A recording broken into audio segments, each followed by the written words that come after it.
নমস্কার বন্ধুরা, আমি আলপনা। আশা করি সবাই খুব ভালো আছেন। আমিও আপনাদের ভালোবাসায় ভীষণ ভালো আছি। আমি আর আমার ছেলে একটু ঘুরতে বেরিয়েছি। কোথায় যাচ্ছি? এটা ছিল 19শে জ্যৈষ্ঠ, লোকনাথ বাবার তিরোধান দিবস। সেই উপলক্ষে আমি আর আমার ছেলে, আমি তো সোদপুরে থাকি, আর মধ্যমগ্রামের দিকে যেতে একটা মুড়াগাছা বলে জায়গা আছে, ওখানে লোকনাথ বাবার বড় একটা আশ্রম আছে, খুব সুন্দর আশ্রম। তো ওখানে প্রতি বছর বাবার বড় করে অনুষ্ঠান হয়। তো সন্ধ্যার সময়, সন্ধ্যা না, বিকাল বিকাল তখন আর কি, সন্ধ্যা লাগবো করছে, তখন বেরিয়ে গেলাম আমি আর ছেলে। বলো যাই একটু ঘুরেই আসি বাবার ওখানে। মনটা কেমন কেমন করছিল যে চলেই গেলাম। এই যে বাবার মন্দিরে ঢুকছি, গেট দিয়ে ঢুকছি। আর এখানে কিন্তু সারা দিন ভোগ খাওয়ানো হয়। বিকালে হয় না, সারাদিন 4টে পর্যন্ত বা এখানে কিন্তু ভোগ বিতরণ করা হয়। খুব ভালো। আমি সেই সৌভাগ্য আমার কোনো দিন হয়নি খাওয়ার, তবে এখানে যে কিনে খাওয়া যায়, মানে এখন এই সময়টা গেলে ওখানে কুপন কেটে কিনতে পাওয়া যায় ভোগটা। এই যে বাবার কাছে চলে এসেছি, আর এতটা ভিড় ছিল যে খুব সামনে থেকে বাবার ভিডিওটা করতে পারিনি, ফটোটা তুলতে পারিনি, একটু দূর থেকেই তোলা হচ্ছে, কারণ এখানে প্রচুর ভিড় ছিল তখন, অনেক লোক আসে। আর সব থেকে বড় কথা, এত সুন্দর লাগে না। আর এই যে এটা হচ্ছে বাবার প্রসাদটা দেওয়া হয় এই সময়টা। এখানে এর মধ্যে মিষ্টি টিষ্টি যাই হোক কিছু মিছু আছে, অনেক কিছু মিশিয়ে ভোগ, মানে বাবার প্রসাদটা দেওয়া হয়। তাই এটাও তো বাবার প্রসাদ পেলেই হলো। তো এটা আমরা পেয়েছিলাম, ভালো লেগেছে আর কি। বাবার প্রসাদ পেয়েছি অসময়ে এসে। এই সময়টা অবশ্য বিকালবেলা প্রতি বছরই এই সময়টা এই প্রসাদটা দেওয়া হয়। আর যে বসিয়ে খাওয়ানো হয় সেটা পোলাও হোক কিংবা খিচুড়ি, সেটা 4টে পর্যন্ত হয়। তো এত সুন্দর লাগছিল সত্যি, মানে সে বলার ভাষা রাখে না। আর পরিবেশটা এত সুন্দর, একদম রাস্তার ধারে, মধ্যমগ্রাম দিকে যেতে পুরো রাস্তার উপরেই, কিন্তু ভেতরটা এত সুন্দর। আর এই সোজা চলে গেলে ওই জায়গাটা হচ্ছে বসে ভোগ খাওয়ানো হয়।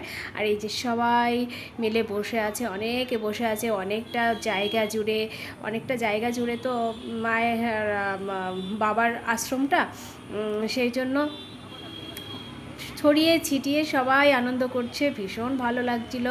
আর অনেক গাছ টাছ আছে এখানে, বাচ্চারা খেলাধুলা করছিল, মানে আমার খুব ভালো লাগছিলো। আর সব থেকে বড় কথা, খুব সুন্দর একটা হাওয়া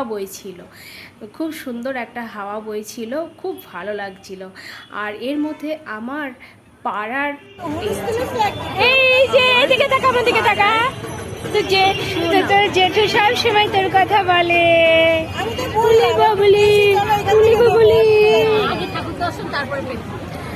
আগে ঠাকুর দর্শন করে নিয়েছো? হ্যাঁ, তারপরে আমাদের ভাবতে হয়নি।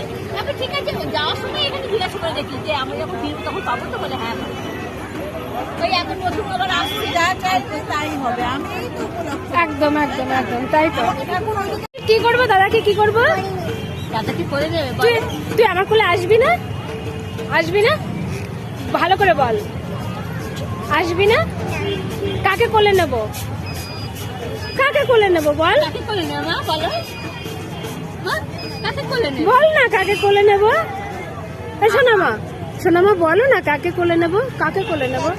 দাদাকে কোলে নেব? দাদা তো অনেক বড় হয়ে গেছে। তারপরে সোনামায়ের সাথে একটু মজা টজা করলাম, অনেকক্ষণ ধরে সোনামায়ের সাথে মজা করে আবার একটু মন্দিরের মধ্যে প্রবেশ করলাম। মন্দির চত্বরটার মধ্যে প্রবেশ করলাম। আমার ছেলে বললো, মা চলো একটু ঘুরে দেখি। খুব ভালো লাগছিলো আর কি। ওরা বাইরে গেটের বাইরে বসেছিল ওরা, আর আমরা আবার একটু ভেতরে প্রবেশ করে ঘুরে দেখছি। এত সুন্দর লাগছিল, সবাইকে ভিডিও করছি। অনেক ছোট বাচ্চা খেলাধুলা করছিল, ওদেরকে দেখছি। মানে কি বলবো, ওই জায়গা থেকে আর আসতে ইচ্ছা করছিল না। এই কচি বাচ্চাগুলো খেলছে, দেখতে খুব ভালো লাগছিল, বেশ মজাই ভালোই লাগছিল। আর আমার ছেলে তো এগুলো খুব পছন্দ করে, ছোট ছোট বাচ্চা দেখলেই হলো ওদেরকে দেখবে দাঁড়িয়ে দাঁড়িয়ে মা দেখো করবে, আর ও খুব পছন্দ করে। আর এইখানে ভোগ বিতরণ করা হচ্ছিল, মানে প্রসাদটা কিনে নিতে হচ্ছিল এই জায়গা থেকে। সেটা 100 টাকা থেকে শুরু আর কি ভোগ এখানে কিনতে হচ্ছিল। তারপরে জেম্মা জেম্মা টাটা, হাত দাও, হাত কোথায় জেম্মা, হাত কোথায়?